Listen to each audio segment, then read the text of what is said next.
Assalamualaikum warahmatullahi ta'ala wabarakatuh. Alhamdulillahi rabbil alamin wal aqibatu lil muttaqin ala umuri dunya waddin. Asyhadu an la ilaha illallah wa asyhadu anna sayyidana Muhammadan abduhu wa rasuluh. Wa nusalli wa nusallim ala habibil karim Sayyidina Mustafa sallallahu alaihi wasallam wa ala alihi wa ashabihi wa man tabi'ahum bi ihsanin ila yaumiddin. Subhanaka la ilma lana illa ma 'allamtana innaka antal alimul hakim.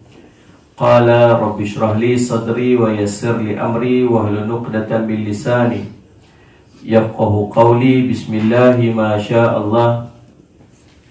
La yasuqul khair illa Allah, ma syaa Allah, ma kana min ni'matin fa min Allahi, ma syaa Allah, wa la hawla wa la quwwata illa billah al-'aliyyil 'azim. Amma ba'd. Tuan-tuan dan puan-puan sidang hadirin dan hadirat yang dirahmati oleh Allah sekalian, alhamdulillah, puji syukur kita panjatkan kepada Allah Subhanahu wa taala atas pertemuan pada tengah hari ini. Mudah-mudahan pertemuan kita diberkati oleh Allah Subhanahu wa taala. Kita berada pada hadis yang ke-19, betul? 19 daripada hadis 50 hadis fadilat amalan.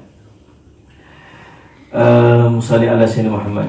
Sabda Nabi sallallahu alaihi wasallam, "Man shalla lillah 40 yawman fi jama'atin yudrikut takbiratal ula kutibat lahu bara'atun minan nari wa bara'atun min nifaqi."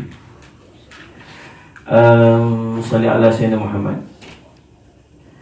Sabda Nabi sallallahu alaihi wasallam, sesiapa yang menunaikan solat kerana Allah selama 40 hari secara berjamaah dengan memperolehi takbir pertama, takbir ula, akan ditulis padanya dua pembebasan. Yang pertama, pembebasan daripada neraka, dan yang keduanya pembebasan daripada nifaq. Hadis daripada Anas radhiyallahu an tercatat dalam Jami' At-Tirmizi, status hadis hasan. Baik, salli ala sayyidina Muhammad. Satu amalan dapat dua kelebihan. Amalan apa? Amalan dia 40 hari istiqamah solat berjamaah. Bukan setakat solat berjamaah, takbiratul ula bersama dengan imam. Oh, tu yang payah tu. Faham tak? 40 hari boleh kot kalau pergi haji boleh dapat kot. Tapi dalam pergi haji pun miss. Kalau 40 hari pergi haji, kan, setiap waktu pergi main di masjid, okey. Ada time dia main miss. Dia main apa? Dia main balok, dia panggil. Tahu balok? Balok ni atas sikit dia malas. Dia main time malas. Ya Allah, saya main. Kadang-kadang dapat berjemaah tapi miss takbiratul ula. Apa maksud takbiratul ula? Takbiratul ula ni maksud angkat takbir bersama dengan imam. Paling tidak pun dia mendapat rakaat pertama bersama dengan imam. Paling tidak dapat rakaat pertama. Paling afdalnya takbiratul ula ni, imam Allahu Akbar, dia pun Allahu Akbar bersama dengan imam. Tidaklah dia dipanggil orang yang masbuk. Susah tak? Susah kan? Sangat susah. Tahu tak siapa selalu dapat kelebihan ni? Siapa? Tok Bilal. Tidak. Tok Imam memang sah-sah dah. Sebab dia imam. Ni Tok Bilal dapat apa? Dapat kelebihan solat Jumaat. Itu pun Tok Bilal yang memang istiqamah sungguh. Sebab ada Tok Bilal yang dia tukar shift. Dia ada dua Bilal. Hari dia pergi lah. Hari yang tak bukan dengan turn dia, subhanallah, dia siap ada setengah Bilal tu main di rumah. Pasal apa? Pasal hari ni main di rumah. Hari ni main di rumah. Pasal apa? Hari ni turn orang lain. Subhanallah. Faham tak saya? Jadi salli ala sayyidina Muhammad, tuan-tuan, cerita dia dapat 40 waktu, 40 hari, bukan 40 waktu ni. 40 hari maksud kali 5 waktu lah. 40 hari kali 5 waktu, dan setiap solat itu takbiratul ula bersama dengan imam. Kalau mampu buat dekat Allahumma salli ala sayyidina Muhammad, bukit ala Sayyidina Muhammad, Bukit Antarabangsa. Ya. Dengar kat ni? Ya. Dalam Kelang. Betul. Ada seorang pakcik itu umur dia 90 tahun. 90 tahun.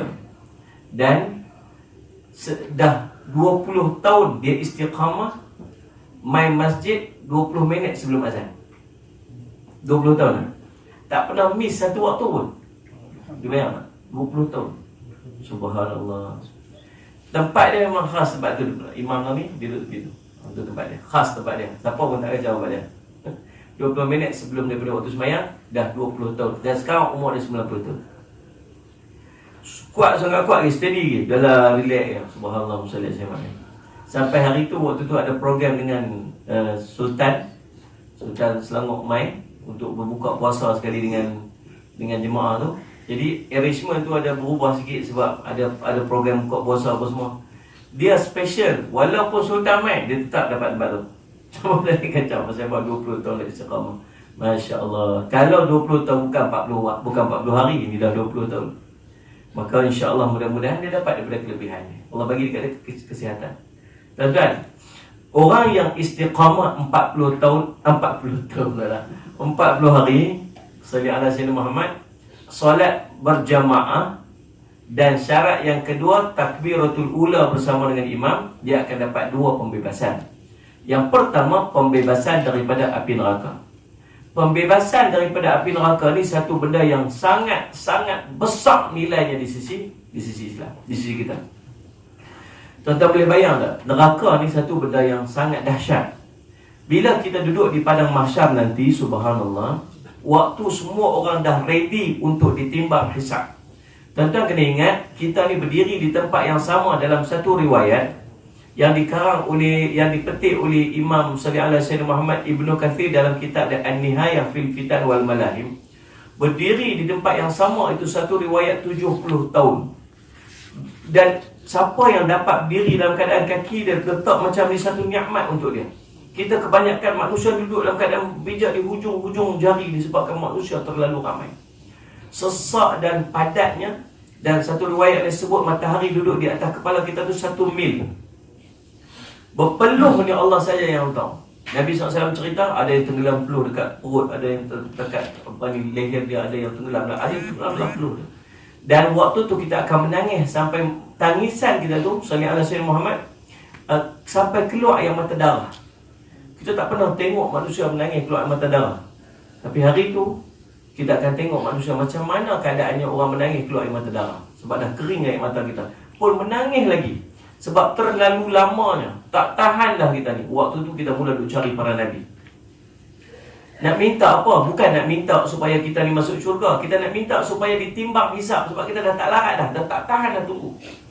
Lalu pergi jumpa para Nabi. Jumpa Nabi Adam. Nabi Adam kata, hari ni tak boleh lah. Hari ni aku tak pernah tengok Allah murka lebih dahsyat pada hari ni. Lalu kita pun pergi cari Nabi Nuh, pergi cari Nabi. Akhirnya kita jumpa Nabi SAW. Nabi cerita waktu kita berjumpa dengan Nabi tu, waktu tu Nabi SAW menangis, kita pun menangis. Waktu mungkinlah itulah kali pertama kita berjumpa dengan Nabi SAW. Itulah kali pertama kita tengok wajah Nabi SAW. Tuan-tuan, waktu Nabi kata kita tunggu sekejap biar aku pergi bincang dengan Allah. Lalu Nabi SAW pun berlari-lari pergi dekat satu tempat, nama dia Al-Fahsh. Al-Fahsh, Abu Hurairah tanya, apa itu Al-Fahsh ya Rasulullah? Dia kata Al-Fahsh ni satu tempat di depan arasy Allah, berhadapan dengan arasy Allah. Nabi SAW sujud dengan sujud yang begitu lama. Sujud tu sangat lama. Sampai sallallahu alaihi wasallam Muhammad, Allah hantar malaikat pergi jumpa dengan Nabi SAW. Dia kata, irfa' ra'saka ya Rasulullah, angkat kepala kamu wahai Rasulullah. Apa yang kamu nak ni? Nabi kata, labbaika ya Rabbi, labbaika ya Rabbi. Wahai Tuhanku, aku datang kepada kamu wahai Tuhanku. Apa yang kamu nak wahai Muhammad? Allah tanya dalam keadaan Allah Maha mengetahui. Hari ini aku telah dijanjikan syafaat kepada makhlukmu ya Allah. Tolonglah aku, bantulah mereka sallallahu alaihi wasallam, hisab dan timbanglah mereka daripada tak tahan dan duduk daripada masyarakat. Lalu subhanallah, Allah kata aku akan datang sebentar lagi. Waktu tu tuan-tuan, Allahumma salli ala sayyidina Muhammad, Nabi SAW bangun dalam keadaan sangat gembira, main dekat kita. Bila kita nampak Nabi SAW main dekat kita tu, kita dah rasa sangat seronok dah. Sebab apa? Sebab mungkin sampai dah waktu dia kita dilepaskan daripada bebanan yang sangat dahsyat. Tiba-tiba subhanallah dalam keadaan Nabi mai tu sallallahu alaihi Muhammad berubah menjadi takut. Semua dah berubah dia takut. Pasal apa? Pasal waktu tu kitab-kitab amal sudah mula turun. Bila kitab amal turun, kita ni jenis orang dosa. Kita ni jenis orang buat dosa. Siapa di kalangan kita yang tak ada buat dosa? Kullu bani Adam khata', setiap anak Adam mesti buat dosa. Dan masalah kita ni, kita mula jadi baik ni umur kita 40 50 dah. 30 40 ke atas ni baru kita belajar semayang, baru kita dekat-dekat dengan agama. Walhal dulu ni kita tenggelam dalam maksiat. Tuan-tuan boleh bayang tak? Daripada benda yang akan dibentangkan dekat kita ni ialah benda yang kita buat semenjak kita balik. Hari kita balik tu, hari tu nak bentang lah. Apa yang kita buat hari kita balik? Umur kita 11 tahun, semayang langsung tak kenal. Kita tak semayang hari kita balik tu, Allah kira tak? Kira, Allah timbang dah. Hari tu, hari umur 11 tahun. Faham maksudnya semua? Cerita tak semayang, cerita maksiat, tu tahan kira lagi. Walaupun dah dosa besar lah tu. Masuk umur 20, dah mula buat dosa besar. Masuk umur 20 ke atas, dah mula buat dosa besar. Ada di kalangan kita pernah berzina waktu tu. Waktu tu bukan setakat tinggalkan perintah, kita buat larangan Allah. Maksud dia apa? Bukan setakat, bukan dah negatif dah ni, dah turun negatif dah ni. Kita punya dosa-dosa kita tu, pahala dah tak ada. Pahala ni.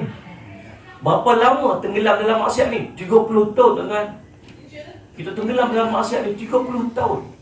Sedangkan kita mula belajar buat amal ni umur kita 40. Faham tak? Ya. Duk bayang-bayang lah subhanallah. Agak-agak lah yang kita buat amal ni mampu tak menampung 30 tahun punya dosa maksiat. Ni amal kita yang sikit ni, umur 40 ke atas ni, yang duk belajar semayang 2 rakaat sunat ni, itu pun malas nak buat. Quran nak baca 2-3 ayat pun sangat malas nak buat. Mampu tak dengan amalan yang penuh dengan kemalasan ini mampu untuk menampung dosa maksiat kita yang 30 tahun kita duk buat. Waktu tu yang Nabi kata kamu sangat takut. Sebab tak ada jaminan pun kita nak dapat suratan amal tangan kanan. Kalau tak dapat suratan amal tangan kanan, maksud tu kita berada penyesalan yang teramat sangat. Nabi kata siapa yang dapat suratan amal tangan kiri, dia kata apa? Alangkah celakanya aku hari ini, alangkah baiknya kalau aku jadi binatang saja hari ini.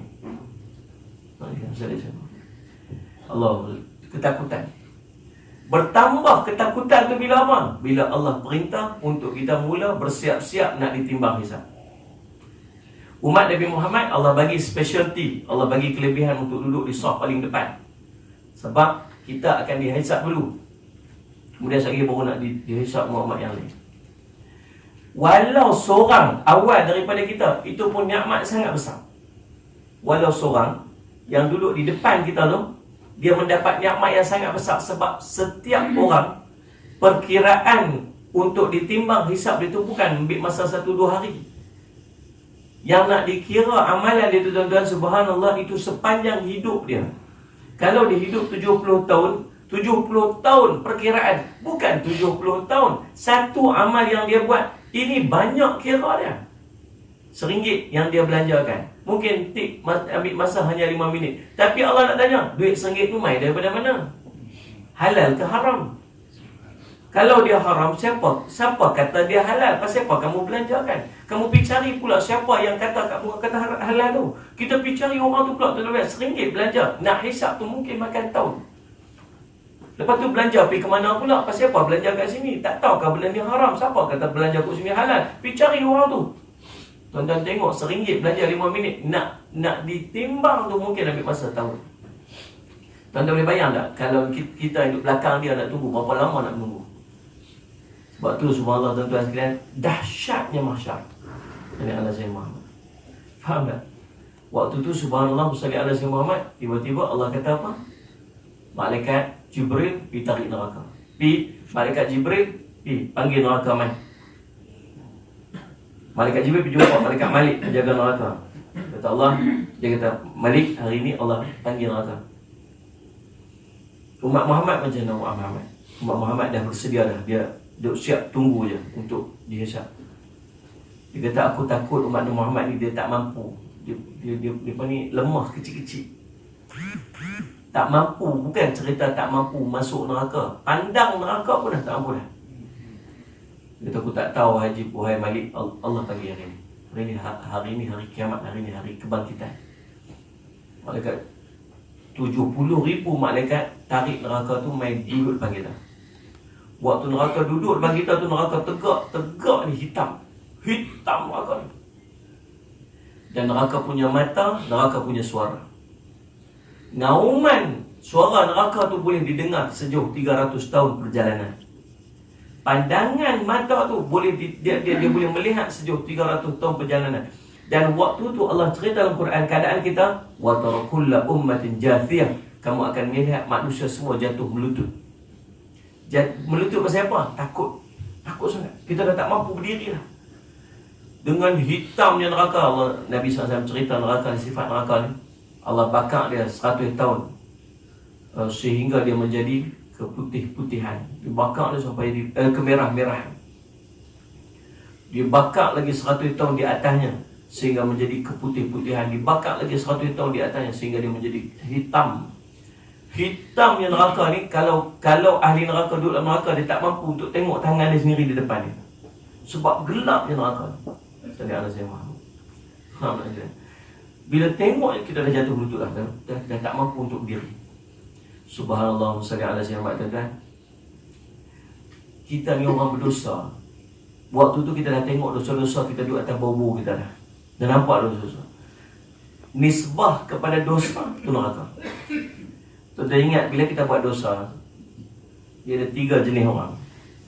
Bila kita buat dosa, orang pertama, dia dapat pengampunan dosa-dosanya waktu kehidupan dia. Maka bila dia bangkit di padang mahsyar dalam keadaan dia tidak ada dosa. Tengok dosa tak ada, alhamdulillah. Maksud dia apa? Tak sentuh neraka lah, boleh masuk syurga. Kelompok yang kedua ialah orang yang sallallahu alaihi Muhammad buat dosa, dan dia tidak mendapat pengampunan ketika kehidupan dia, waktu hayat dia. Dia mati dalam keadaan dia membawa dosa. Maka orang ni, dia akan diazab dulu di dalam neraka sehingga bersih dosa-dosa dia. Kemudian nanti barulah dia akan bangkit di syurga dalam keadaan dosa yang telah diampunkan. Tapi bukan cerita seronok dalam neraka ni, tuan-tuan. Dia kata tak apalah, hujung-hujung masuk syurga juga. Dia ingat syurga macam kebun riam dekat rumah dia. Tuan-tuan, sallallahu alaihi Muhammad, Allah cerita dalam Quran sifat neraka. Sallallahu alaihi Muhammad. Allah cerita sallallahu alaihi Muhammad, sallallahu alaihi Muhammad, an-narun, macam mana sallallahu alaihi Muhammad, alaihim narun muqsadah. Akan ditutup neraka tu, ditutup rapat neraka tu sallallahu alaihi Muhammad, supaya bahang daripada neraka tu takkan keluar yang akan meringankan seksa ahli neraka. Kalau satu benda yang dibakar, dibiak, dibuka, maka bahang tu akan keluar. Dia akan mengurangkan kepanasan dalam bakaran tersebut. Ini Nabi Allah cerita dalam Quran, dia akan ditutup supaya bahang tu tak keluar. Tuan-tuan boleh bayang betapa seksanya. Dalam neraka ni dia ada jurang yang sangat dalam. Para sahabat satu hari duduk dengan Nabi SAW, tiba-tiba dengar bunyi macam letupan. Bunyi. Sahabat tanya, bunyi apa Rasulullah? Rasulullah kata, kamu tahu tak apa yang bunyi itu? Sahabat kata, Allah wa Rasuluhu a'lam. Allah dan Rasul yang mengetahui. Dia kata, itu adalah bunyi batu yang sampai ke jurang api neraka, yang dibuang daripada jurang dia tu 70 tahun lepas.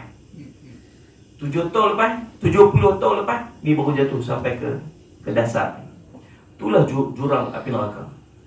Ahli neraka ni dia duduk cuba untuk panjat keluar, namun tak dapat. Abu Hurairah cerita waktu dilemparkan ahli neraka di neraka Jahannam, benda mula-mula sekali yang akan jadi dekat dia ialah daging-dagingnya akan lekang daripada tulang-tulangnya. Kita ni dalam waktu tak mati dah, jatuh daging-daging ni. Dan tangisan dia, ahli neraka ini, ialah tangisan yang keluar daripada tenggorokan. Tuan-tuan bayang, nangis bukan menangis macam kita nangis macam tu. Nangis yang keluar daripada ni, daripada kerongkong ni. Nangis macam tu. Wallahu a'lam, tuan-tuan. Dahsyatnya neraka. Ahli neraka akan dipakaikan dengan baju-baju besi dan dipacak, diikat di tiang-tiang besi yang panjang. Allah sebut dalam Quran, supaya dia tak boleh nak lari. Dia bukan sakat panas, pakai baju besi bawa ke atas supaya panas tu berganda lagi. Sebab tu tuan-tuan, jangan duk fikirlah nak masuk walau sesaat dalam neraka. Kita tak akan mampu untuk berhadapan dengan panas neraka. Salih ala Muhammad. Ahli neraka, kalau dia diangkat, diletak di api yang paling panas dalam dunia. Apa api paling panas dalam dunia? Tak tahu, tak boleh jumpa. Api yang paling panas dalam dunia ni, dia mampu untuk istirahat, mampu untuk tidur. Sebab sejuknya api di dunia ni nak banding dengan api neraka. Tuan-tuan, subhanallah, Ustaz Jumat. Sifat makanan neraka pula, ahli neraka macam mana? Allah cerita, kita boleh rujuk dalam kitab, dalam ayat Salli ala Sayyidina Muhammad, Allahumma salli ala Sayyidina Muhammad, surah Al-Waqi'ah yang kita duk baca petang-petang, kita baca malam-malam. Allah kata apa? Salli ala Sayyidina Muhammad, la'akiluna min syajarin min zaqqum. Apabila dia minta makan, Allah akan bagi dia makan daripada buah zakum. Buah zakum, buah yang berduri tajam. Salli ala Sayyidina Muhammad, la'akiluna min syajarin min zaqqum famali'una minhal butun. Dia akan penuhkan perutnya dengan buah zakum. Buah zakum ni, buah dia duri-duri, sangat tajam. Bila dia makan, dia bukan mengenyangkan, bahkan tambah seksa sakit. Ni bocor kerongkong-kerongkong dan perut-perutnya disebabkan oleh tajamnya duri-duri. Itu pun dipenuhkan. Dipenuhkan itu bukan maksud dia memenuhkan. Dipenuhkan maksud dia sumbat lagi, nak makan sangat, nak makan. Fasharibuna alaihi minal hamim. Diminum daripada air yang hamim, air yang sangat panas. Sifat hamim ni Allah cerita dalam surah Al-Kahfi. Kan, salli ala Sayyidina Muhammad, wa in yastaghithu yughasu bima'in kalwujuh bi'sa syarab wa sa' murtafaqa. Apabila mereka minta minum, maka akan diberikan minuman yang ibarat dia seperti tembaga yang cair. Dia pemasak besi merah, bukan cakap besi, tembaga merah tu. Kemudian dituang masuk ke dalam mulut dia, maka terbakarlah wajahnya, jatuh daging-daging muka ni, nak minum air tu. Allah Rabbi dan Musa Muhammad. Allah sama apa? Fasharibuna alaihi minal hamim. Fasharibuna syurbal him. Minum dia macam unta yang dahaga. Dah lah minuman tu membakar muka-muka, jatuh daging-daging muka semua. Itu pun minum macam unta dahaga. Unta dahaga ni minum. Allah Rabbi. Pasal apa yang minum sampai macam tu? Pasal apa yang makan sampai penuh perut? Walhal yang benda tu bukan mengenyangkan, bahkan menyeksakan. Sebab hadza nuzuluhum yaumiddin. Itu saja makanan dan minuman yang akan dihidangkan kepada ahli neraka. Faham tuan-tuan? Cerita dia, jangan terfikir walau satu saat nak hidup neraka, kita takkan mampu. Ada ni. Tapi kita ni orang berdosa. Orang berdosa. Salli ala Sayyidina Muhammad. Yang ketiga, orang berdosa. Dulu buat dosa dunia, kemudian salli ala Sayyidina Muhammad, tak sempat bertobat di dunia, bawa dosa ke akhirat. Kelompok ketiga ni, salli ala Sayyidina Muhammad, diampunkan dosa-dosanya dengan rahmat dan kasih sayang Allah. Faham tak ni? Yang tadi sempat bertobat, pi kepada masa dosa tak ada. Yang kedua, tak sempat bertobat, bawa dosa kena azab. Yang ketiga, salli ala Sayyidina Muhammad, buat dosa dunia, tak sempat bertobat, bawa dosa ke akhirat, tapi dengan rahmat kasihnya Allah ampunkan dosa dia. Faham kan? Salli ala Sayyidina Muhammad. Kita ni jenis bawa dosa. Salli ala Muhammad. Bila kita bawa dosa, peluang, chances untuk kita diazab tu sangat tinggi, sebab kita ada dosa. Faham tak ni? Maka waktu tu patutlah kita sangat takut bila kita berhadapan dengan neraka, sebab potensi nak masuk neraka tu sangat tinggi. Tiba-tiba nama kita dipadamkan daripada kalangan ahli neraka. Nama asalnya ada cop, orang ni ahli neraka dah, tiba-tiba dibebaskan, dapat pembebasan daripada neraka. Subhanallah, sallallahu alaihi Muhammad. Seronok tu Allah saja yang tahu. Faham tak? Kelegaan tu Allah saja yang tahu. Ni tuan-tuan, saya nak bagi satu amalan pada tuan-tuan. Salli ala Sayyidina Muhammad. Yang amalan ni saya ambil pada guru saya, yang saya nak ijazahkan kepada tuan-tuan yang main pada tengah hari ni. Salli ala Sayyidina Muhammad. Pasal apa? Pasal yang main tengah hari ni dikira grade A ni orang. Selepas ujian Syawal hari tu, dia mampu untuk main kuliah ni kira dahsyat lah. Ujian dia masih berterusan. Baik, Allahumma salli alaihi wasallam. Satu amalan yang tuan-tuan tolong buat setiap hari, yang amalan ini akan mendapat, kita ni akan mendapat pembebasan daripada neraka Allah kalau kita mati pada hari itu. Baiklah, salli alaihi wasallam. Apa dia amalan dia? Salli alaihi wasallam. Sana.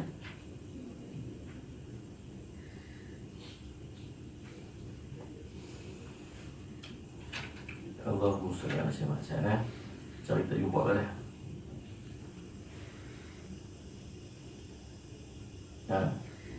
Baik. Amalan yang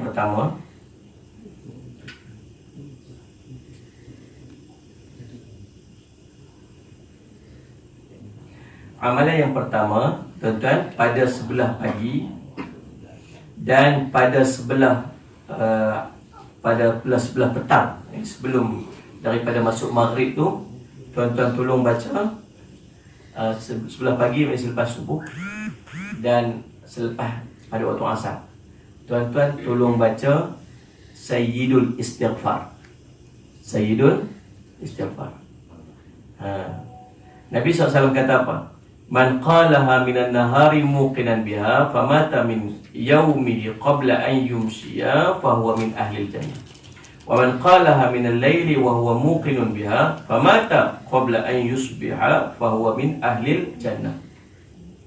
Siapa yang membacanya pada waktu siang dengan yakin lalu meninggal sebelah siangnya, yakni sebelum malam dia, maka dia di kalangan ahli syurga. Dan siapa yang membacanya pada sebelah malam, yakni lepas pada waktu asar tu, dengan yakin dan meninggal juga sebelum paginya, maka dia adalah di kalangan ahli syurga. Hadis riwayat Imam Al-Bukhari. Baca apa? Baca Sayyidul Istighfar. Tuan-tuan yang tak hafaz, tuan-tuan boleh rujuk kepada Fadilatul Syekh Dr. Profesor Madya, Profesor Dr. Al-Ghugeli. Cari Sayyidul Istighfar. Ataupun tuan-tuan boleh dapatkan buku ni di belakang tu, saya ada saya tulis siap dekat dalam ni. Mari kita baca sama-sama. Allahumma anta rabbi. Allahumma anta rabbi. La ilaha illa anta. La ilaha illa anta. Khalaqtani. Wa ana abduka.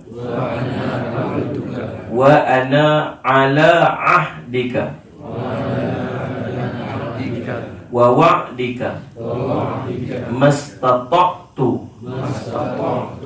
A'udzu bika. Min syarri ma. Sana'tu.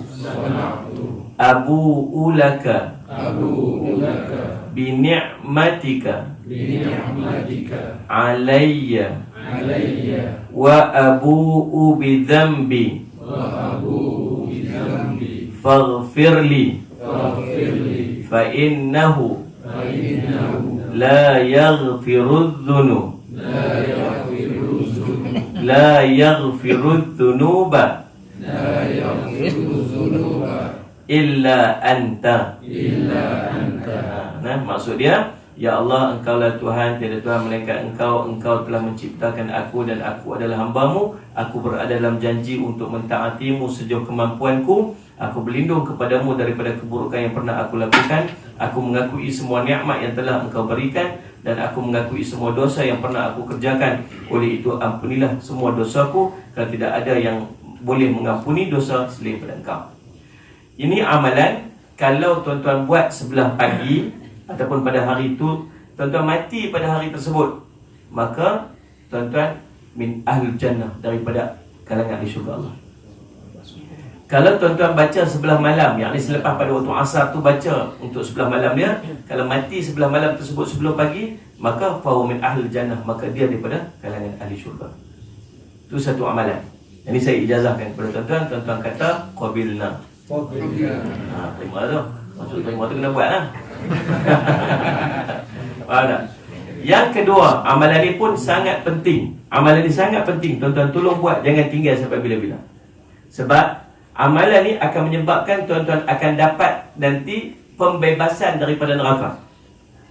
Nah, abang macam mana tak tahulah. Mungkin waktu tu kita duduk depan padang, duduk di padang mahsyar, sedangkan kita ni dah layak sangat untuk masuk neraka disebabkan dosa. Tiba-tiba dapat surat pembebasan daripada neraka. Orang ni tak boleh masuk neraka. Faham tak ni? Tu. Baik, salli ala sayyidina Muhammad. Hadis ni riwayat daripada Imam Abu Daud dan An-Nasa'i. Kata Nabi SAW, "Idza sallaita subha." Faham tak? "Idza sallaita subha, faqul qabla an tukallima ahadan minan nasi, Allahumma ajirni minan nari sab'a maratin, fa innaka in mitta min yaumika dzalika kataballahu azza wa jalla laka jiwaran minan nari. Wa idza sallaita al-maghrib faqul qabla an tukallima ahadan minan nasi, Allahumma inni as'aluka al-jannah, Allahumma ajirni minan nar sab'a maratin, fa innaka in mitta min lailatika tilka kataballahu azza wa jalla laka jiwaran minan nari." Hadis riwayat daripada Abi Daud dan An-Nasa'i. Apabila kamu selesai menunaikan solat subuh, lepas mayang subuh, maka bacalah sebelum kamu berkata-kata. Maksud sebelum kita duduk bersembang dengan orang lain, sebelum bercakap benda-benda yang lara. Baca apa? Allahumma ajirni minan nar. Berapa kali? Sab'a marat. Sab'a berapa? 7 kali. 7 kali. Sallallahu alaihi wasallam. Sekiranya kamu meninggal pada hari itu, maka Allah akan menulis bagimu perlindungan daripada api neraka. Bebaskan daripada api neraka. Sallallahu alaihi wasallam. Dan apabila kamu selesai menunaikan solat maghrib, juga sama, maka bacalah sebelum kamu berkata-kata, Allahumma inni as'aluka al-jannah, Allahumma ajirni minan nar. 7 kali juga. Sekiranya kamu meninggal pada malam itu, maka Allah akan menulis bagimu perlindungan daripada api neraka. Ini surat jaminan Allah. Dalam keadaan kita ni banyak dosa. Kita tahu kita ada dosa. Dan bila ada dosa saja, potensi untuk dihumbal dalam neraka itu sangat tinggi. Alangkah seronok dan leganya kita apabila kita waktu itu dapat surat pembebasan, surat perlepasan daripada neraka Allah. Faham tak ni? Kalau macam ni keadaannya, boleh tinggal tak lagi? Tak boleh tinggal. Faham tak ni? Kena mujahadah untuk buat. Tapi kadang-kadang kita duduk pergi sembahyang di masjid, imam dia tak baca 7, dia baca 3 je. Faham tak ni? Kita nak buat apa? Tambahlah. Tapi saya lagi batal lah sembahyang saya, Ustaz. Siapa kata batal? Faham tak? Syarat ikut imam waktu sembahyangnya. Lepas imam dah habis, kita dah habis, kita dah berpisah dengan imam dengan salam, maka waktu tu kita baca ayat kursi. Faham tak ni? Sebab dah tak syarat ikut imam. Nah, tolong ingat dua benda ni. Salih semua. Baca ni nak dihafazkan ke kita boleh baca? Baca. Kalau kita baca kita lafaz tu. Tak, tak baca daripada Hafaz. Ya. Boleh. Boleh. Semua pun sepatutnya kita hafaz lah. Kalau kadang-kadang tak hafal kita baca lah. Boleh pun baca pun boleh, hafal pun boleh. Tak ada masalah apa. Janji buat je. Masalah kan? Tak buat. Hafal pun tak, baca pun tak. Tu. Baiklah, tolong buat amalan tu. Sebab apa? Sebab dia menjadi syarat pembebasan daripada api neraka. Baik, Allahumma salli ala sayyidina Muhammad. Tuan-tuan, jadi orang yang patah balik kepada hadis kita tadi ni, orang yang istiqamah 40 hari solat berjemaah bersama dengan imam, dan bukan setakat berjemaah dengan imam, takbiratul ula bersama dengan imam, yang pertamanya dia akan mendapat pembebasan daripada api neraka. Yang kedua, salli ala sayyidina Muhammad, bara'atun minan nifaqi, dia akan dibebaskan daripada sifat munafik. Daripada sifat munafik. Apa dia sifat munafik, tuan-tuan? Sabda Nabi SAW, salli ala sayyidina Muhammad, ayatul munafiqin thalath. Ayatun munafiqi salas. Tanda-tanda orang munafik tu ada 3, kata Nabi SAW. Iza hadatha kadzaba. Kalau dia bercakap, dia berdusta. Wa idza ada akhlafa. Apabila dia sallallahu alaihi wasallam Muhammad berjanji, dia memungkiri sallallahu alaihi wasallam Muhammad. Kemudian wa idza tumina khana. Dan yang ketiga, apabila dia diberikan amanah, diberikan kepercayaan, maka dia mengkhianati dia. Kalau kita punya salah satu daripada ciri ini, maksudnya kita punya ciri orang munafik. Maksudnya sifat orang munafik itu ada kat kita. Tapi kalau kita punya ketiga-tiga ciri itu, maka waktu itu kita ini orang munafik. Orang munafik zaman Rasulullah sallallahu alaihi wasallam. Dia ni zahirnya Islam, tapi hatinya kafir. Dia sangat benci kepada agama, tapi di atas kepentingannya, maka dia tunjuk kata dia tu Islam, tapi dalam hati dia sangat benci kepada agama. Zaman tu sallallahu alaihi wasallam Muhammad, Allah melarang untuk Nabi SAW pergi solat orang munafik. Kepala kepada bapa kepada munafik ni tuan-tuan, kepala munafik ni yang pegang bendera munafik nanti di Yaumul Mahsyar, yang orang-orang munafik ni semua nanti ikut belakang dia, Abdullah bin Ubay bin Salul Bahlul. Saya tak faham. Dia ni subhanallah sallallahu alaihi wasallam Muhammad, kisah dia ni, dia masuk Islam bukan sebab dia sayang dekat Nabi. Dia ni daripada kelompok Bani Qainuqa. Pemimpin Bani Qainuqa. Bani Qainuqa ialah kelompok orang Yahudi yang duduk di kota Madinah, yang kontrol ekonomi orang Yahudi. Yang kontrol ekonomi di kota Yathrib waktu tu. Jadi kalau cuti perayaan mereka, orang di Yathrib tu ambil kelang kabut semua pekat tutup kedai. Faham tak? Macam kita lah, time nak apa, time raya apa, jadi kelang kabut dulu. Jadi subhanallah, dia kontrol ekonomi orang-orang di Yathrib. Pemimpin mereka ni nama Abdullah bin Ubay. Walaupun Abdullah bin Ubay ni bukan di kalangan orang Yahudi, tapi isterinya merupakan orang Yahudi, dan dia orang yang diangkat di kalangan orang-orang di kalangan Bani Qainuqa tu untuk menjadi pemimpin. Dan dia aiming untuk jawatan presiden di Yathrib tu. Duk nak tunggu nak dapat sikit lagi nak jadi presiden dekat Yathrib lah. Jadi ketua kat Yathrib. Tiba-tiba Islam main daripada Makkah mai ke Madinah. Dan waktu tu orang lantik Nabi SAW untuk jadi ketua. Jadi dia tak nampak jalan untuk dia jadi ketua, melainkan dia kena masuk Islam. Faham tak ni? Dan Islam dah memerintah kat situ, dia tak ada jalan lah. Dia nak jadi ketua juga. Habis nak buat macam mana? Kalau dia duduk berlawan kot luar, mustahil dia boleh jadi ketua. Habis macam mana? Dia pergi isi borang. Itu saya tambah lah. Masuk Islam tu bukan sebab dia nak masuk Islam sangat. Dia masuk Islam tu sebab dia ketua, dia tak ada jalan lah. Maka semenjak daripada waktu tu, dia berusaha secara dalaman untuk memusnahkan Nabi SAW, musnahkan Islam. Dia berapa kali attempt dia cuba untuk bunuh Nabi SAW. Dia buat fitnah kepada Nabi. Dia berapa kali cuba untuk pergi bunuh Nabi SAW. Dia khianat dalam peperangan. Waktu perang Uhud, dia balik 300 orang daripada kelompok munafik yang dia jadi ketuanya keluar daripada peperangan tersebut, tinggal 700 orang nak berhadapan dengan 3,000 tentera musyrikin.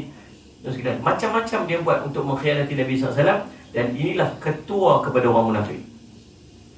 Dan orang munafik ni akan berterusan sampai ke hari kiamat.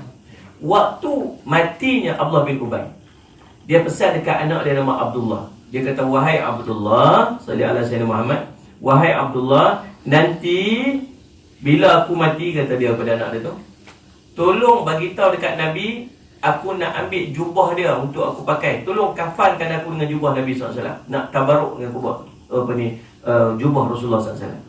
Hari tu lawan kami, tapi nak mati ingat Nabi saja. Mana sallallahu alaihi wasallam Muhammad. Kemudian dan minta Nabi untuk pergi solat jenazah aku. Minta Nabi untuk solat kepada jenazah. Abdullah ni bila bapa dia meninggal, dia betul-betul jumpa Nabi SAW. Jumpa Nabi. Dia kata Rasulullah, ayah dia meninggal dah. Ayah dia wasiat dua benda. Pertama, dia minta jubah Nabi SAW untuk dikafankan. Rasulullah lapang, tenang, seorang ya tak apa, betul kali minta anak ambil jubah aku. Ya Allah, tu Rasulullah. Faham tak ni? Padahal waktu hidup waktu dia punya jahat orang tu, buat macam jahat kat Nabi SAW. Kalau kita agak lagu mana? Kita imam masjid kat situ. Ada seorang imam kat situ, ya Allah, dia punya kata kat kita macam-macam.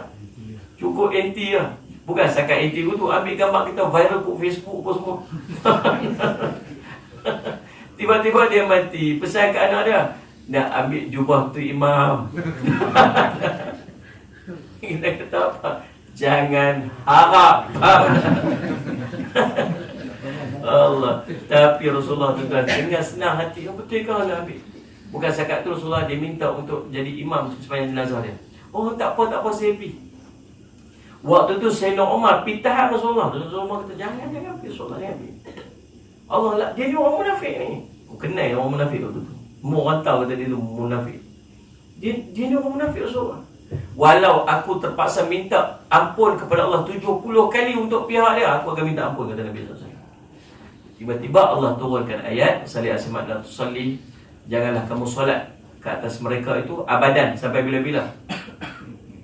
Wala taqum, dan jangan kamu berdiri dekat kubur mereka. Berdiri dekat kubur pun Allah tak bagi pada Nabi SAW untuk buat.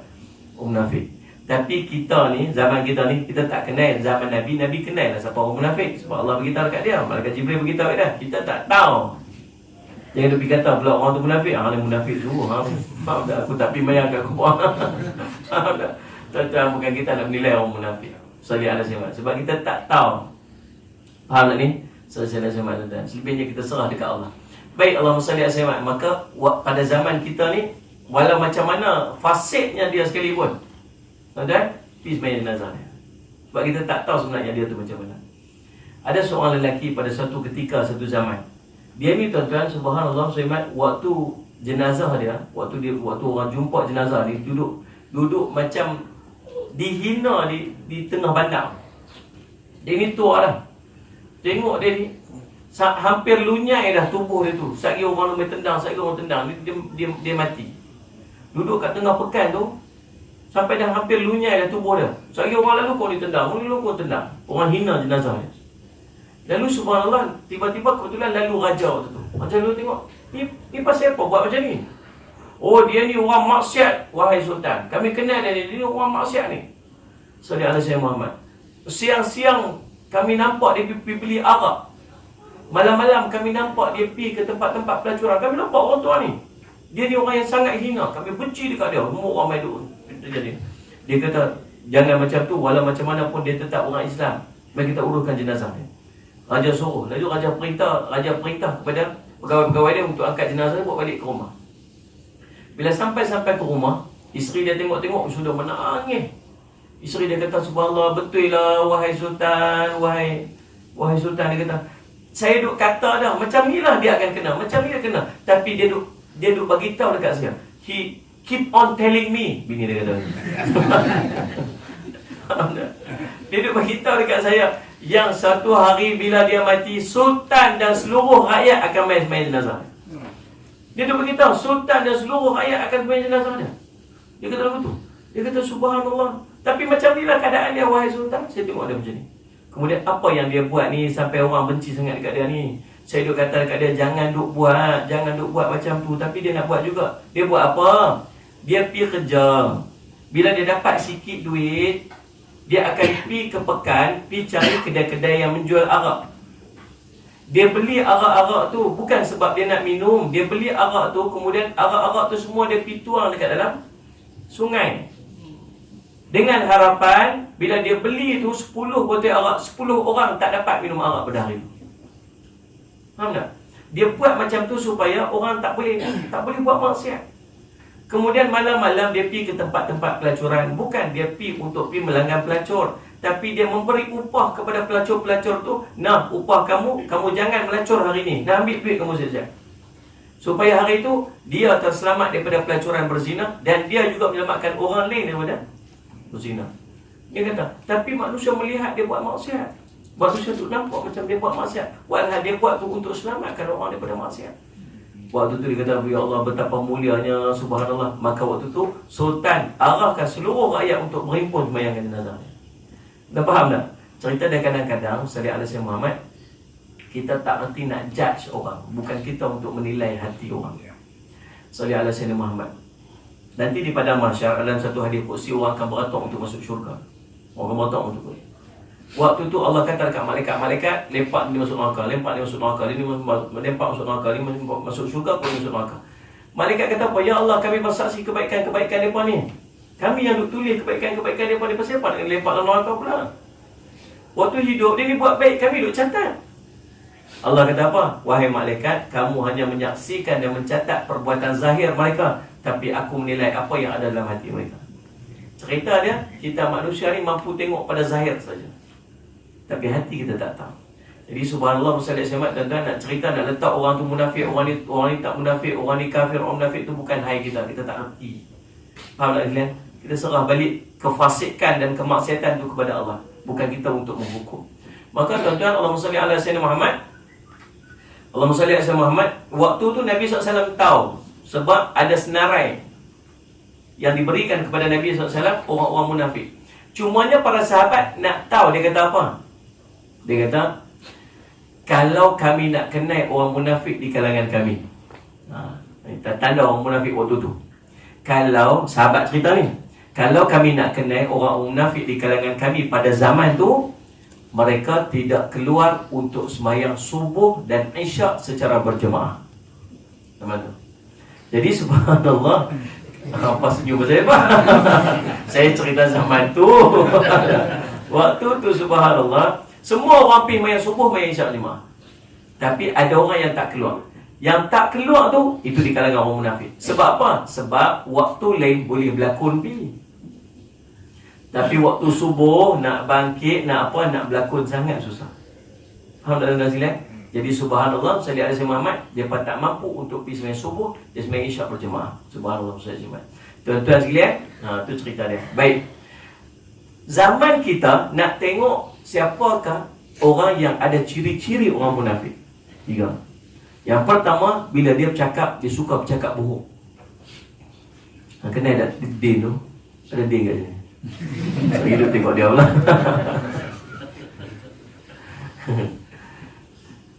Mau tak kenal dia tu, subhanallah, cakap 10, 12 tak boleh pakai. Faham tak? Sampai orang cop macam tu. Jenis bercakap bohong. Tuan-tuan sekalian, jenis bercakap bohong, orang yang suka bercakap bohong ni, orang dia ada ciri orang munafik. Yang kedua, sallallahu alaihi wasallam Muhammad, apabila dia berjanji, dia mungkir. Dia memungkiri janji dia. Kita ni kadang-kadang kita ada beza di antara orang yang sengaja memungkiri ataupun tak mampu untuk menunaikan. Faham tak? Ada beza di antara orang yang sengaja memungkiri dan tak mampu untuk menunaikan. Kalau kita tak mampu untuk menunaikan, maka keluarkan kita daripada sifat orang munafik. Pinjam duit orang, pinjam duit 1,000, nak bayar bulan depan. Tapi bulan depan memang tak mampu nak bayar. Memang tak mampu. Bukan saja tak mau bayar, tapi memang tak mampu. Kalau kita buat apa? Tutup telefon. Faham tak? Off phone. Bukan sekat off phone, dia tukar nama kawan tu, dia tulis itu, jangan angkat. Tukar nama dekat phone book, dia tu tukar nama jangan angkat. Lepas tu bila kawan tu duduk telefon, anak tengok, ayah, jangan angkat telefon. Jangan angkat. Jangan angkat. Sampai macam tu semua lari. Kalau tuan-tuan tak mampu nak menunaikan janji, maka tuan-tuan tolong pergi selesai balik dengan tuan-tuan, dengan orang yang tuan-tuan janji. Paling tidak bagi tahu dekat dia. Dia terima tak terima, itu cerita nombor 2. Kita pergi selesai pada dia. Ingat dari itu aku janji nak bayar Sallallahu alaihi Muhammad apa ni, nak bayar bulan depan. Tapi sungguh-sungguh aku memang tak ada duit sungguh, tak ada. Kalau ada aku bagi, tapi tak ada. Ataupun aku bagi separuh dulu boleh tak? Pergi bincang balik dengan dia untuk keluarkan kita daripada sifat. Kadang-kadang kita ni janji memang mudah-mudah lah. Tengah hari lagi kita keluar sekali lah. Tengah hari lagi kita makan sekali lah. Tuan-tuan kita ada urusan lain tuan-tuan. Waktu tu subhanallah tuan-tuan, yang kawan kita duk tunggu-tunggu kita nak keluar sekali. Walhal subhanallah kita dah keluar dengan orang lain, kita tak maklum balik kat dia. Tuan-tuan sebut saja janji saya dengan orang, tuan-tuan be clear balik kalau tuan-tuan tak mampu untuk tunai. Faham tak ni? Ni aku ingat cara nak pergi rumah ni, nak pergi beraya. Tak pun main-main lah, aku ada kat rumah. Apa semua. Tuan-tuan tak ubah schedule pergi kot lain. Yang kau tu duduk tunggu di rumah apa semua. Kita dah menyusahkan dia. Faham tak sekalian? Cerita dia bila berjanji dengan orang, orang tu ada harapan untuk kita. Dia ada hak dia. Atas kita. Saudara Sempat. Maka tunaikan hak tu. Dan kalau tak mampu untuk menunaikan hak tu, tuan-tuan tolong clarify balik dengan dia untuk keluarkan kita daripada sifat munafik. Faham tak ni? Kemudian izatu mina khana. Yang ketiga, apabila diberikan amanah maka dia khianat. Orang ni subhanallah Saudara Sempat. Tuan-tuan, amanah jangan tu anggap yang jadi pemimpin paling besar lagi kat atas. Kalau dia khianat, maka dia juga ada ciri munafik. Cuba turun balik, turun lagi. Orang memerintah negara, turun. Orang memerintah kawasan, turun. Orang memerintah dekat pejabat, bos. Tuan-tuan, di kalangan tuan-tuan ni ada anak-anak, ada Ustaz Ismail, dia panggil staff yang duduk di bawah. Itu amanah yang perlu kita tanggung. Turun lagi sampai ke rumah, dalam rumah. Ada Musali Alaihi Muhammad, anak-anak kita tu amanah yang wajib kita tunaikan. Kadang-kadang kita sendiri abaikan amanah. Tuan-tuan, ada di kalangan kita subhanallah yang anak-anak dia masih tak solat. Di kalangan kita anak-anak dia yang tak faham hukum agama. Nabi SAW kata, "Qu anfusakum wa ahlikum nar." Jaga diri kamu dan jaga anak-anak kamu, jaga keluarga kamu daripada neraka. Jaga tu macam mana? Kita tak mau masuk, kita nak pastikan kita tak masuk neraka, dan kita kena pastikan anak-anak kita juga tak masuk neraka. Nanti di padang mahsyar ada seorang lelaki yang bawa pahala dan berbunuh ganang pergi nak masuk syurga. Pahala semua sangat banyak nak masuk syurga, siap nak masuk syurga. Kemudian tiba-tiba yang awal sekali main nak tuntut dia siapa? Anak isteri dia. Anak isteri dia. Ya Allah, ni suami kami, ni suami saya. Dia dulu waktu hidup di dunia langsung tak ajak kami macam mana nak ibadat dengan sempurna. Kami tak tutup aurat, dia tak pernah tegur kami. Dia tak tunjuk dekat kami macam mana tutup aurat dengan sempurna. Kami tak reti semayang, kami tak reti baca Quran. Kami duduk dalam kemaksiatan, kami duduk dalam jauh daripada Allah. Ya Allah, hari ini kami isteri dah kena masuk neraka. Dialah punya pasal, dialah punya punca. Kalau kami kena masuk neraka hari ini, dialah orang paling layak, paling awal sekali kena masuk neraka. Pasal dialah kami kena masuk neraka hari ini. Tuan-tuan, hari itu semua pakat tuntut. Tak ada dah. Waktu tu nak sayang-sayang apa semua tak ada dah. Hari itu cerah nak selamat daripada neraka je. Dia ibarat orang lemah. Apa saja benda yang boleh menyelamatkan dia, maka dia akan tarik. Lalu subhanallah waktu tu tuan-tuan, Allah akan ambil pahala-pahala dia bagi pada isteri-isteri dia. Bagi pada isteri dia. Habis subhanallah, anak-anak pula main. 5-6 orang anak-anak dia. Ya Allah, kami anak-anak dia semua hari ni semua kena pekat masuk neraka habis. Kami tak reti semayang, dia tak pernah ajak. Kami tak reti nak buat ibadat, dia tak pernah ajak. Kami tak reti baca Quran, dia tak pernah ajak. Kita ni tuan-tuan, kewajipan kita satu je. Kalau kita ni nama bapa, kalau kita ni nama suami, kita wajib ajak isteri kita nama fardu ain. Wajib ajak isteri kita fardu ain. Fardu ain ni apa? 3. Yang pertama, ilmu aqidah atau ilmu tauhid. Ajak ilmu tauhid. Yang kedua, ajak ilmu ibadah atau ilmu fiqh. Daripada taharah sampai urusan Ustaz Ismail, munakahat, jinayat, apa benda, banyaklah bidang ilmu fiqh. Yang ketiga tuan-tuan, ajak pula ilmu adab atau ilmu akhlak, atau ulama sebut ilmu tasawuf. 3 ni cabang ilmu ni duduk satu benda nama ilmu fardhu ain, yang kita sebagai bapa wajib ajak anak. Saya nak tanya, kita reti tak mengajar? Dah, kita sendiri pun tak lepas. Bukan ustaz baru nak start, tu pun tak apa nak hidup lagi. Battery week, tu. Bila kita tak mampu untuk mengajak, maka kita wajib untuk pastikan anak dan isteri kita belajar. Maksud dia, kena arrange untuk dia belajar ilmu tu. Kita tak kerti nak ajak, kita wajib. Kalau kita tak ajak mereka, ataupun kita tak arrange mereka untuk belajar, nanti di akhirat mereka akan tuntut kat kita. Faham tak ni? Jadi kita selalu pinggirkan benda, selalu kita tak ambil berat benda-benda yang macam ni. Subhanallah, sallallahu alaihi wasallam. Maka tuan-tuan, maksud dia sallallahu alaihi Muhammad tu juga amanah yang wajib kita tunaikan. Sallallahu alaihi wasallam. Jadi tuan-tuan dan sekalian, sallallahu alaihi Muhammad nak keluar daripada ciri orang munafik, tolong jaga 3 benda ni. Cakap, jaga, jangan duk cakap yang bohong. Yang kedua, tunaikan janji. Dan yang ketiga, subhanallah, salli ala Sayyidina Muhammad, tunaikan amanah-amanah setakat kemampuan ataupun amanah yang telah Allah berikan kepada kita. Baik tuan-tuan, salli ala Sayyidina Muhammad. Jadi fadilat pada perbincangan kita hari ini ialah fadilat mendapat takbir pertama dengan imam selama 40 hari.